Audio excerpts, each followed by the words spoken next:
quand on utilise un papier comme ça avec du gros grain, c'est pour donner une impression de chaleur en fait. Plus le papier est lisse, plus c'est froid. Mais on peut aimer faire quelque chose de froid. Et moi j'aime mieux faire des choses chaleureuses comme ça. Voilà. Même si le thème, lui, est froid, par exemple ici, hein, c'est des petits glaçons qui se détachent de la banquise, mais n'empêche que le dessin est chaud quand même. Hein. C'est un peu comme dans la pâtisserie. Hein. La pâtisserie, eh bien, on croit qu'il n'y a que du sucre, mais en fait, qu'est-ce qui fait qu'on aime une pâtisserie? C'est aussi parce qu'il y a du sel derrière et que le mélange des deux, ça fait quelque chose de bien. Et alors, là, vous voyez, sur ce dessin-là, c'est ce qu'on appelle un diptyque. Un diptyque, c'est quand on met deux dessins ensemble. Alors, par exemple, on peut traiter un dessin sur une grande feuille, ou bien, quelquefois, on le travaille sur deux feuilles différentes, mais on sent bien que ça communique, et donc, voilà, que les glaçons, ils passent d'un dessin à l'autre, et ils partent, ils fondent, et un petit peu, c'est pour évoquer, bien sûr, ce que vous voyez à la télévision, souvent, c'est-à-dire le réchauffement climatique qui fait fondre les icebergs et qui deviennent des petits glaçons. Voilà. Alors, est-ce que vous voulez me poser une ou deux questions précises? Allez, vas-y. Combien de temps vous mettez à peu près à faire un tableau? À faire un dessin, ça prend 3 ou 4 jours, mais certains dessins, parfois, ça peut prendre presque un mois, parce qu'il y a des dessins qui sont plus compliqués que d'autres, et qui sont plus techniques, on va dire. Hein, un peu comme, je ne sais pas si vous suivez les Jeux Olympiques, le sport, etc. Eh bien, il y a certains sports qui demandent beaucoup de technicité, il faut s'entraîner énormément. Et bien là, en dessin, quelquefois, il faut passer beaucoup de temps pour obtenir quelque chose. Oui? Vous trouvez votre inspiration où? C'est une bonne question. Chaque artiste est inspiré par quelque chose. Moi, je dirais que l'inspiration, c'est beaucoup dans les livres. Les livres de géographie, où on voit des paysages, des choses comme ça. J'ai même collectionné des livres de géographie, des atlas. Si vous savez ce que c'est un atlas, hein, c'est un livre d'ensemble de cartes. Et à force de collectionner tout ça, j'ai eu envie de me dire, mais tiens, je pourrais représenter des choses à partir de tout ça.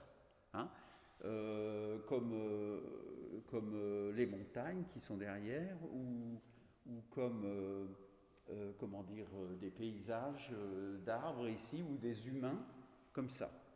Et par exemple, quand on regarde les livres de géographie, comment les hommes ont découvert le monde, tout ça, il y a souvent les photos des explorateurs qui ont découvert le pôle Nord, qui ont découvert etc.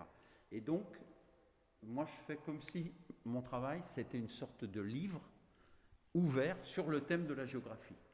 Voilà. J'aurais pu faire un autre thème peut-être, mais c'est celui-là que j'ai choisi. Quand on fait un dessin, par exemple les montagnes que vous apercevez derrière, on peut dire que c'est des dessins qui sont des illusions. C'est un dessin, si on passe la main dessus, eh ben c'est un dessin. On se salit la main un peu, c'est un dessin. Et grâce à des techniques d'illusion, on arrive à créer des creux, des impressions de glaciers qui remontent, etc.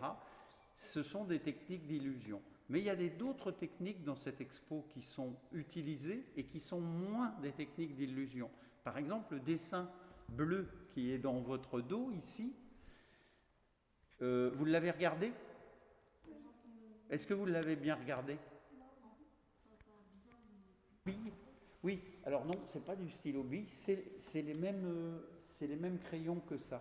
Mais ce que je voulais dire, c'est que là, vous avez un dessin qui est comme un schéma, comme des schémas mathématiques ou des choses comme ça. Ça veut dire que le dessin, c'est un dessin qui représente des montagnes comme ça, hors de l'eau et sous l'eau. Mais en fait, c'est du trait. Ça veut dire que c'est un cerne. je fais le tour des montagnes, etc. Et je ne mets pas beaucoup d'ombre. Par contre, dans les dessins qui sont là, illusionnistes, on met beaucoup d'ombre pour suggérer les reliefs et les creux. Tandis que dans les schémas, comme ça, c'est plus le trait qui est expressif. Prends une image, et une image que tu as dans tes livres de géographie ou autre. Et je feuillette et ça ne m'arrête pas. Et puis tout à coup, c'est pour ça que les images, elles s'appellent arrêt sur image. Il y a un dessin qui me plaît. Une photo, souvent, qui est dans un livre. Et ça me donne tellement, ça me plaît tellement que j'ai envie de le représenter. Hein? Et cette envie, c'est ça qui est formidable, c'est on ne sait pas pourquoi cette montagne-là m'attire, ce sous-bois enneigé m'attire, alors que j'en ai vu 10, 12 avant qui ne m'ont pas attiré. Et il y a des philosophes qui disent qu'en nous, on a un creux dans nous. On a des bras, des jambes, un ventre, tout ça, mais on a un creux en nous. Et quelquefois, quand on voit quelque chose, ça peut être aussi des animaux, des choses, etc., eh bien, quand on rentre chez soi, on remplit ce creux, c'est-à-dire cette chose qui nous manque en nous, et qu'on le reconnaît dans la nature. On dit « Ah, ces arbres, c'est formidable ». Et souvent, il y a quelqu'un qui n'a jamais fait de bateau, il voit un bateau de course, par exemple, et ce jour-là, il décide « Eh ben, je vais acheter un bateau ou je vais acheter quelque chose », alors qu'il n'y pensait pas 3 jours avant. C'est ce creux qui est en lui qu'il a envie de remplir avec quelque chose.